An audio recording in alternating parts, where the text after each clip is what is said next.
Hi అండి, అందరు ఎలా ఉన్నారు? నేనైతే ఇప్పుడే క్రిస్టోఫర్ నోలన్ తీసిన ఒడిసీ సినిమా చూసి వస్తున్నాను. సినిమా ఎలా ఉందంటే మాత్రం నాకైతే నచ్చలేదండి. ఎందుకు నచ్చలేదంటే నేను $2 పెట్టి సినిమా చూసాను. కనీసం దానికైనా న్యాయం చేయాలి కదా. సరే, అది వదిలేయండి.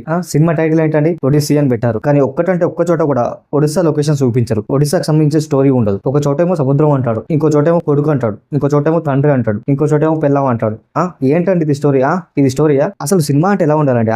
నీట్ గా ఒక లొకేషన్ లో, ఒక ఫ్లో లో మంచి స్క్రీన్ ప్లే తో ఉండాలి. అడవిలో ఏమో అదైతే అదేంటి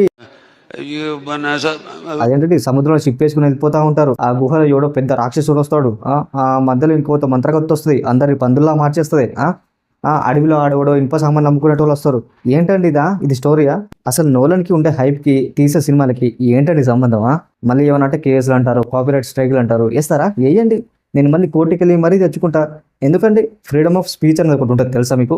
సరే, వదిలేయండి. నేనైతే ఫైనల్ ఏమంటా అంటే సినిమా మట్టుకు నాకు నచ్చలేదండి. ఎందుకంటే నేను $2 పెట్టి సినిమా చూసాను.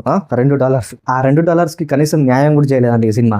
మీరు మళ్ళీ బానిసత్వం చేసి రుద్దొచ్చు, కానీ నేను అలా కాదు, ఉన్నది ఉన్నట్టే చెప్తాను. ఓకే, బాయ్, ఉంటాను. అలా కాదురా ఎరుపు కూడా